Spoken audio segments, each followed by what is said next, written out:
waliin Annaimaa Umari. Ijoo keenya jalqabaatiin godina Horroo Guduruu magaalaa Shaambuutti gaafa waxabajjii 14 bara 2021 waraanni mootummaa dargaggoo Mihiratuu Margaa jaamu ajjeesanii jiraachuu maddeen OMN'tti himanii jiru. Sirni awwaalcha dargaggoo kanaatis guyyaa kaleessaa waxabajjii 16 bara 2021tti magaalaa Shaambuutti raawwatamee jira jechuun jiraataan naannicharraa qunnamne tokko OMN'tti himee jira.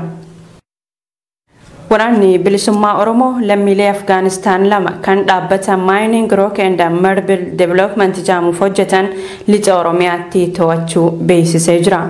Ibsi ajajaa olaanaa waraana bilisummaa Oromoo irraa bahe akka agarsiisutti lammiilee Afgaanistaan kan hojii albuuda baasuu irratti bobba'an Said Haashimii fi Said Abubakar jaaman to'atee jira. Godinaalee Oromiyaa garagaraa keessatti barattoonni yuunivarsiitii irraa galan qaamota mootummaatiin doorsifni irra gahaa jiraachuun dhaga'ame.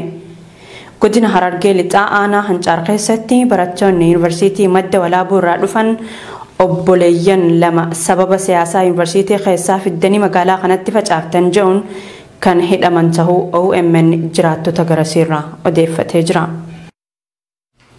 Godina Baalee naannawaa magaalaa Gindhiiritti sababa hongeetiin midhaan gogaa jiraachuun isaa jireenyaaf nu yaaddessee jira jedhani jiraattonni. Gammoojjii godinichaa keessatti torbaanota lamaan dura dhibeen maalummaan isaa hin beekamne gaala irratti argamuun balaa guddaa kan dhaqqabsiise yoo ta'u yeroo ammaa hanqina roobaa irraa kan ka'e midhaan osoo hin gahin gogaa akka jiru maddeen naannichaa sodaa guddaa wajjin Oromiyaa Miidiyaa Neetworkitti himanii jiru. Filannoo mootummaan beekamtii seeraa hin qabne guyyoota muraasa booda gaggeessuuf deemu kana hawaasni Oromoo irratti hirmaachuu hin qabu jechuun dhaamani. Qeerroon godina Baalee aanaa madda walaabuu gandoota baadiyyaa hedduu keessatti milishaa karaarra dhaabuun dursanii akka isaan kaardii filannoo fudhatan taasisaa kan jiran ta'uu fi doorsifni cimaan miseensota KFO irratti humnoota mootummaatiin dhaqqabaa jiraachuu maddeen keenya garasii bilbilaan qunnamne Oromiyaa Miidiyaa Neetworkitti himanii jiru. Lola guyyoota 12 kibba Oromiyaatti waraana bilisummaa Oromoo fi mootummaa bilxiginnaa gidduutti adeemsifamaa tureen waboon irra aanu ajajaan waraana bilisummaa Oromoo dirree kibbaa Cibraa Soddombooroo obbo Liiban Gurraachaa turtii OMN wajjin taasiseen hime.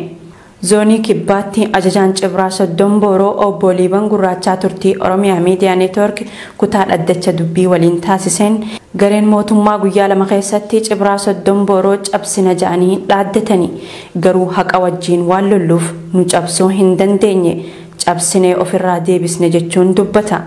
Mootummaanis gama isaatiin barbadeessinee jira jechuun dubbata. Dhibdeen siyaasaa Itoophiyaa biyyattii waraana waliinii hamaa ta'eef saaxilee jira jechuun The Economist gabaasee jira.